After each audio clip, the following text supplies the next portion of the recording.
And I even remember being a kid trying to talk my mother and my father into actually owning, buying the house and selling it. But, they came from a Jim Crow South. That kind of reality wasn't for them. So now what we do here is have conversation, man, that young men, women, and entrepreneurs can use to move themselves forward in their journey. Yeah. Could you please tell me how you came up with your business model? So I went looking into trying to figure out, how do you own a show? What does that mean? And ownership was key for me, because when I was a kid, man, my father worked for this, he built houses, this white man that he loved, right? This white man down the street built these houses for. And he, come on in here.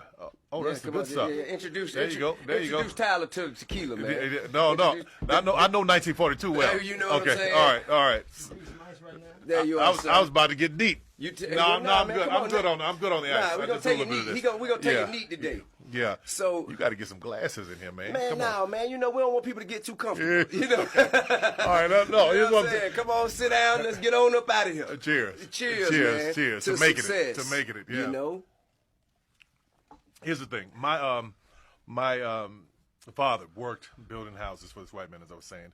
And he would come home so happy because he had made $800. He made his money. So I made this much money, and he had to pay his employees out of it because he had other subs under him. Right. And I always watched a man who built the house and owned it sell it for $80,000. So he got 80, my father got 800, and he thought it was a wonderful thing.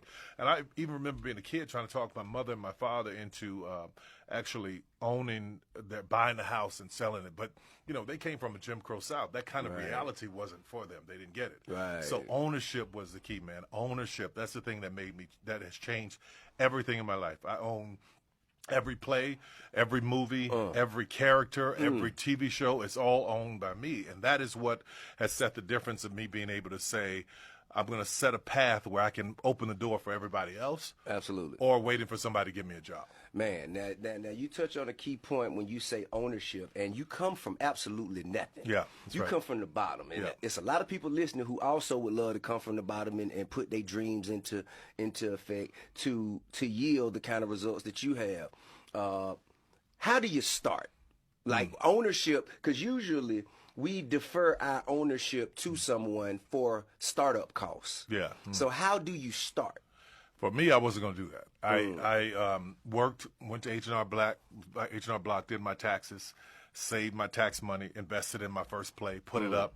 It didn't work out. I went on tour for every time I do the show, but there was always somebody who wanted to audition. Damn, this tequila hit me real quick. Hold on, I'm gonna have to something else in this 1942. I'm gonna have to slow down a minute. Wait a minute, let me concentrate for a second. Give me some water. Y'all bring me some water. So you say I said audition? No. What I said. So I have my tip. Shit. All right. So I had my my tax money and I put it into my first play. And outside of that, there was somebody who, only 30 people showed up, but there was somebody who wanted to invest in it. And that person did one play, that didn't work out. Then another person came along, they wanted to invest. You know how these shady promoters can be. Absolutely. So for years we were doing that, but I wouldn't give up any control. Even when I got to Hollywood, I had been successful with plays. But at that time, I had made $75 million doing live shows. I got to Hollywood, nobody knew who I was. Right. But I cultivated us. I worked with us. Right. I nurtured us as an audience. They took care of me. I took care of them. How much of a translation did you have to do? Because I imagine there's an incredible amount of translation, especially when you turn your film in. Yeah.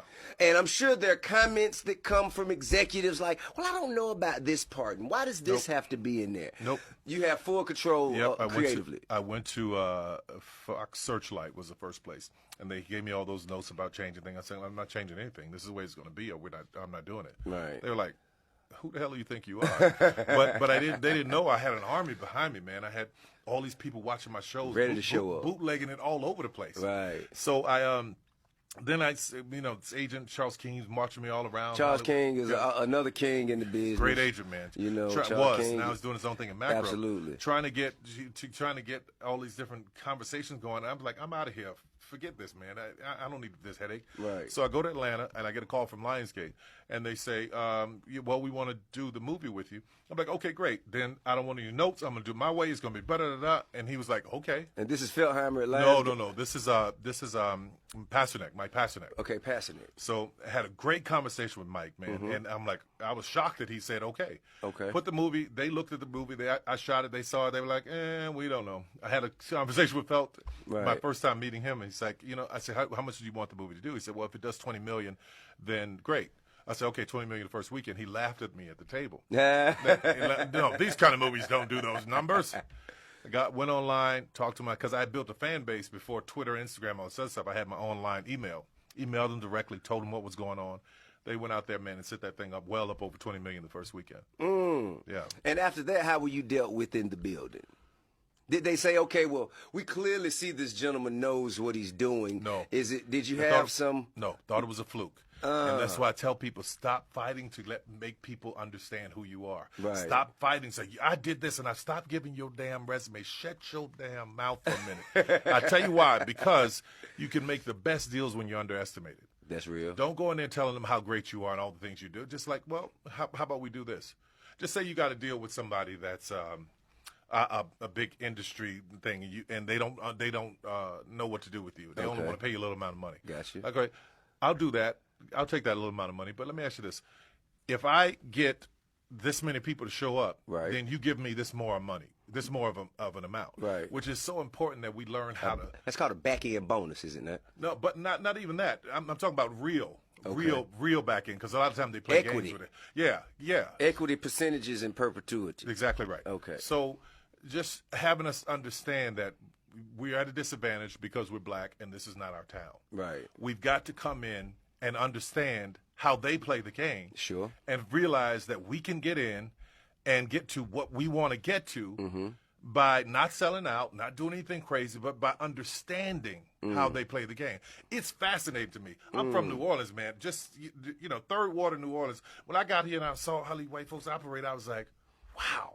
It's crazy, huh? Man. It's crazy. And coming from where we come from, be like, nah, get your mutton back, you just want to be over with it, right? Yeah. Like, I that's the fake, get that. But no, just step back and pay attention. Yeah. Someone outside of the culture trying to tell someone within the culture what's authentic to the culture is one of the most ostracizing things I've witnessed. I think that it really insults one's intelligence. You know what I mean? That's just like me walking into a mechanic shop and telling my mechanic how to fix this Bentley. When you don't know. When I have no idea. I've never done it before in my life. Right. You know what I mean? I've never even seen anyone do it. Exactly right. The most I've done is pay for someone else to do it for me. And I think, look, you ain't never looked under the hood. at all. Right, exactly And right. have no interest. Exactly right. Have absolutely no interest You or want to see the desire. engine? No. Just have okay. to get me where I need to Yeah, go. warranty, exactly right. And fix it. That's and right. get me a loaner in the meantime. That's right. That's you right. know what I mean? That's right. And I think that's something that we have to, like you said, you have to get, you change the game from the inside. Yeah.